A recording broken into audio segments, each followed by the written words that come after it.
What up, soldiers? Texas Girl 409, aka the Iraq veteran, and I told y'all about 2 weeks ago that I was going to do a Q&A video. Well, here it is. I have 8 questions from my Facebook fan page, and if y'all really want to talk to me, y'all can message me on my Facebook fan page now. The link will be in the description. But here's 8 questions from one of my soldiers, and if y'all don't know, I'll call my subscribers soldiers, so that's what I mean by soldiers. The first question is, why did you decide to join the United States military? Well, do you want the short answer or do you want the long answer? I guess I'll give you both. The short answer is I joined for college money. That was really about it. That is the wrong reason to join. The long answer is kind of a funny story. A few months before I decided to join, we're sitting having family dinner because we would have family dinner every night. And I was sitting there eating. My stepmom brought up the fact that I should think about joining the military because they would pay for college and everything. And I didn't say it like this at the time, but this is what I wanted to say. Fuck no, I ain't joining the military. You know, there's a fucking war going on over there. Well, a couple months passed, and I already had it in my mind that no, I ain't joining the military. And I go to English class, it was second period, and our teacher told us, you know, hey, we're not doing any work today. We have to go, or y'all have to go sit through this presentation that the recruiters are giving. Well, a few of us asked if we could go to the gym and just play basketball instead of sitting through this presentation. And she was like, no, it is mandatory that you have to go, which is complete bullshit. This is one reason why I'm against recruiters recruiting at high schools, because they can start recruiting kids, just kids that are like 13, 14 years old. Those are the ones they really target, along with the seniors, the juniors and seniors, and the ones that are really going to get their quota numbers at. Well, so I sit through the presentation, and I really started thinking about college. And these recruiters are fucking good. They're real good if you know you can get somebody who already made up their mind they don't want to join the military, and as soon as they walk out of this presentation, they're like, wow, I'm joining the military. It's exactly what I did. I went home and said, Dad, bring me to the recruiter station. They're like, what? Okay. I'm not saying it was a bad thing I joined the military. Ultimately, it was a good thing. The second question is, what base were you stationed at? I was stationed at Fort Carson, Colorado. It's right outside Colorado Springs, 45 minutes south of Denver, or 45 miles south of Denver. I loved it up there. Besides the fact that it was really cold being in the military, having to run like 6 miles every morning. Sometimes we'd be in like little shorts, you know, long sleeve, PT in the jacket, hoodies, or the little beanie, gloves. I think I would love it as a civilian up there though. But that's where I was stationed. Um, the next question is, what was your MOS? The MOS is your occupation, your job. I was at 88 Mike, which is a driver. But one thing you have to realize in the military, you're a soldier first, then you're your occupation, and you have about 1,500 other jobs you're gonna do, like janitor. You could be like a cook. You know, you get be on KP duty, which is kitchen duty. You have to help cook. Be a medic. I drove the fuel truck, so I was a fueler. Do all kinds of fucking jobs. The next question is, when did you begin to notice you suffer from PTSD? I don't exactly know when I first noticed it, or when I finally was like, hey, I might have PTSD. One moment that sticks out the most in my mind, and when I noticed something wasn't right, I was sitting there playing Call of Duty 4, which is probably why I triggered it. But I heard a whoosh. If you do this to your ear really close, you'll hear like this whoosh sound. Kind of like if a bee or something flies really close to your ear. So I'm sitting there and I'm like, yeah! Woo, I'm gonna kill you, motherfucker! Yeah, I'm a teabagging. Oof. I'm looking around my room like thinking a wasp or something's flying around. I don't see nothing flying around, so I didn't think of anything of it. And then it happened again, either like sometime after, I don't remember. And as soon as it happened this time, I froze and I thought bomb. And that's when I noticed the audible flashbacks. That's what it is. It's audible flashback. And still to this day, when I get really stressed out, I'll still hear the explosions. Sometimes I'll even hear them in both ears. So I think that was the point when I noticed something wasn't right with me. Besides the fact that I was sleeping a total of about 5 hours during the work week, Monday through Friday, and then on sometime during the weekend I crashed really hard for about 15 hours. And this was with taking Ambien, my sleeping med. I would still stay up all night. So that was a huge, huge factor that I should have known something wasn't right. The next question is, what type of PTSD do you suffer from? Well, there's two types of PTSD. There's acute, or I guess not stages, but there's two types. There's acute PTSD and chronic PTSD. Acute PTSD, they say, is curable. You can treat it and it can be curable. And they say with chronic, it can't be curable, but that's still up in the air because you can learn to cope. And if you learn to cope fully, a traumatic event could set you back in the future, but if you're learning to cope, that is pretty much a cure in a way. The next question is, what helps you cope? Damn, that's a really hard question. I've been battling this for the past 4 years, so certain things that worked in the past might not work now, and certain things that worked then might not work now. But one of the main things when I really started showing improvement was here in the last 6 months is when I stopped taking meds. About a month after I stopped taking meds, the meds fully got out of my body. I magically started getting better. Not 100%, but I have made huge leaps in my recovery. I do this YouTube for me. And it's one thing that has really helped is going through all the stories, and I still have a lot of stories to share, and it helps me. And one thing that really helps me is not only sharing my stories, sharing my life experiences, hoping that it helps somebody. I had somebody tell me that I do my YouTube and I strive to get feedback because it makes me feel good. They're kind of right.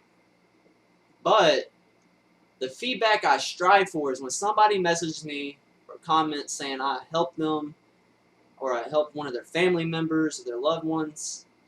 That is what I do this for. Ultimately for me, but also because it helps others. I probably helped at least a couple hundred people that I know of. And I also want to thank all of y'all for the support because without y'all liking, favoriting, sharing my videos won't get out there and they won't help anybody. So I want to thank all of y'all for all the support. The next question is, do you think America truly cares about its soldiers? He put soldiers. I'm going to put soldiers/veterans on there because we can't forget the veterans. A lot of people aren't going to agree with my answer, but that's okay. Negative. Our country, not all Americans, let's get this straight. I'm not saying all Americans, but a majority of Americans just do not care. The only time they care is when something goes viral, it's in the mainstream media, or say like most recently that soldier who killed 19 Iraqis, went on that killing spree. People just, oh, he's so bad, when really they should be looking into his deployment history. He's been on like 5 deployments. He had traumatic brain injury, PTSD, is probably on all kinds of meds, and they do prescribe us medicine over there, which they should not be giving us meds in a war zone. I know for a fact this is true because I was prescribed medicine over there. But here's an example of when Americans really do care, or they act like they care. back around after the invasion of Iraq, up until about 2005, 2006, not every day, but every hour on every major news network, you would always hear about the war. This amount of many soldiers died, this amount of many were wounded. Every single hour, every single day, 365. And as soon as the American people stopped believing in the war, they just all of a sudden, bam, you didn't hear shit about the war. And then they did that because people tend to forget about the war when they're not seeing it on TV all the time. They're not hearing about it. I know this for a fact because sometimes I don't even think about over there. And I have a buddy I was in Iraq with who's in Afghanistan, and I haven't been checking up on him like I should. Giving him that support, you know? Something a lot more Americans should do. There are, however, a lot of Americans who do care, who do reach out, who try to show their support. And everybody that does that, I want to thank you for your service to the country. Because everybody, you don't have to be in the military to serve your country. I had somebody comment saying they volunteered at the VA. The VA is the Veteran Affairs Hospital. It's a hospital for veterans. You, sir, thank you for your service. And thank everybody else for their service in whatever way you donate. You contribute your time, your effort, your support. His last question is, what would you say to someone looking to join the United States military? I used to go through phases where I was completely against people joining. I would try to talk them out of it. That is the wrong thing to do. When giving advice to somebody, you're going to give them the advice that you feel is best for them. But just because you feel it's the best for them doesn't necessarily mean it's the best for them. Ultimately, they're going to have to learn their own lesson. You can't teach them that lesson. Life is the teacher. Ultimately, God's the teacher. Actually, I don't even think fully God's the teacher, but I think He's just going to make sure you're all right, no matter what path you go down.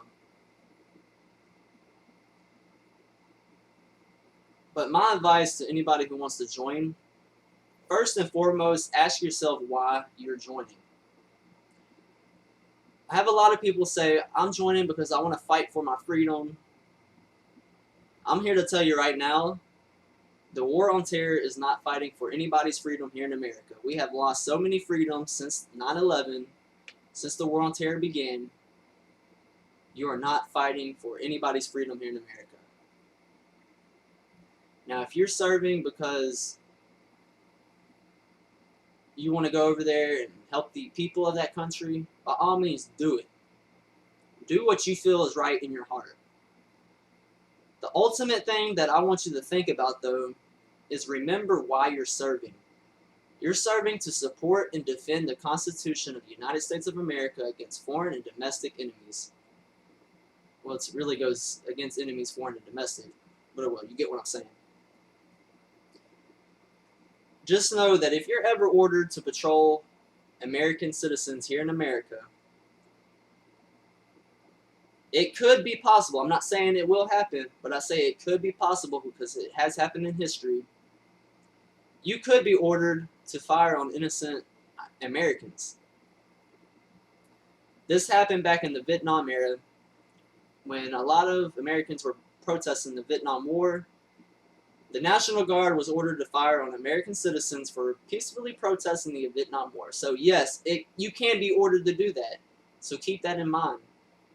And I hope you keep it in mind what you're serving for. And if you're ever ordered to do that, you have enough guts to stand up for the American people like you think you are now. Just remember that. And anybody who wants to go join, I'll pray the best for you. I pray for your safety. And I pray you actually bring some positive in this world. Now I have 3 questions that were in the comments of that video. I asked y'all to leave questions soon. The first one comes from Brandon Brando 1940. Do you stay in touch with any fellow Iraq veterans? Yes, I do. I have about 6 to 10 that I served with on Facebook. I talk to them. One of my buddies is actually in Afghanistan right now. Should be coming home soon. One lives about 3 hours from me. I went up and visited him the end of last year. And that was really awesome. I hope to go see him again. We're trying to plan to have like a little mini reunion with us sometime. Hopefully that happens. But yes, I do stay in contact with them.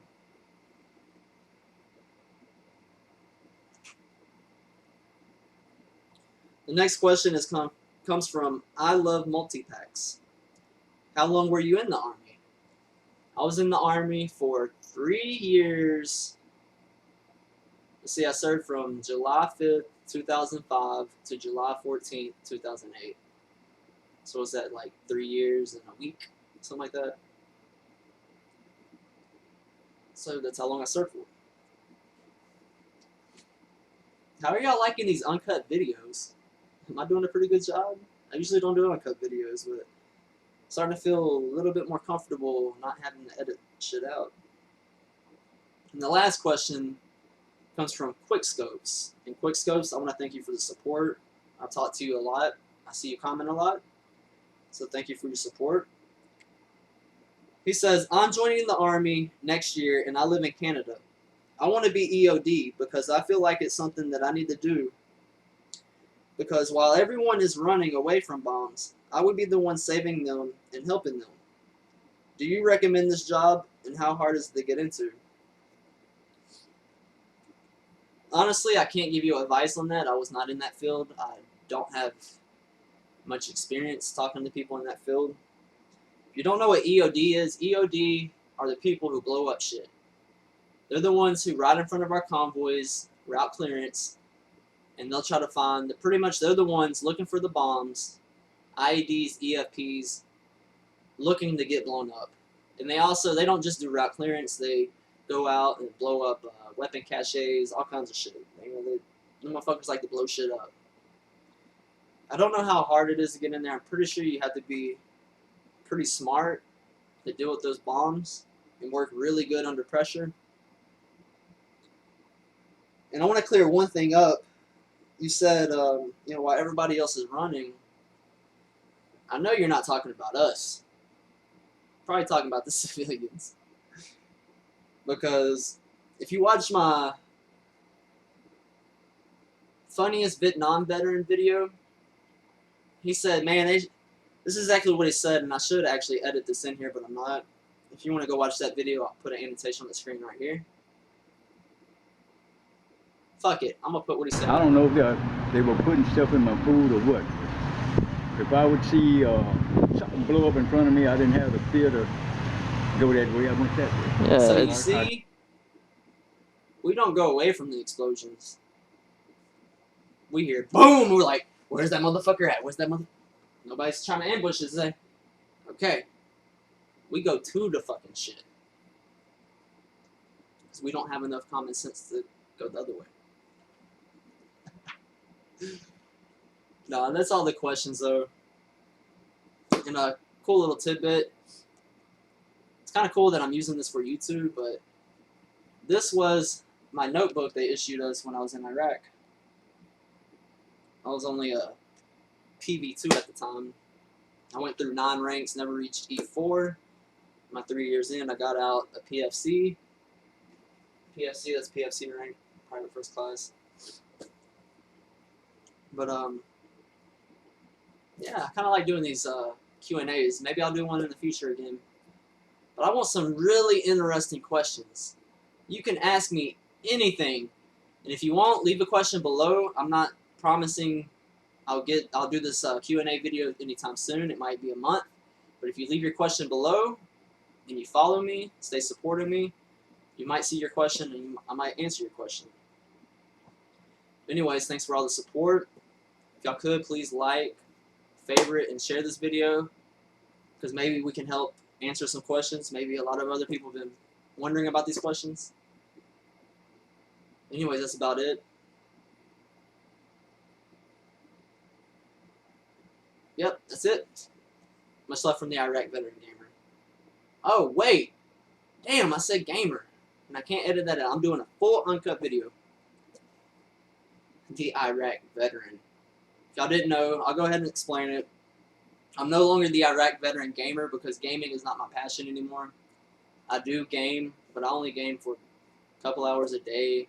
Sometimes I go a few days without playing. You know, I usually play for like 2 hours.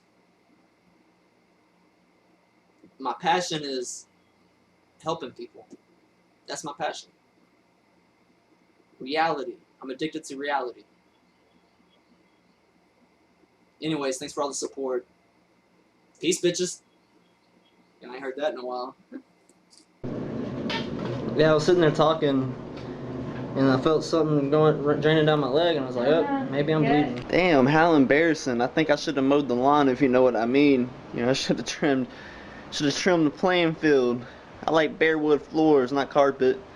I've been injured, so you know I haven't been doing that maintenance down there, if you know what I mean. Oh, I'm embarrassed. You might be wondering why I'm standing here in my boxers.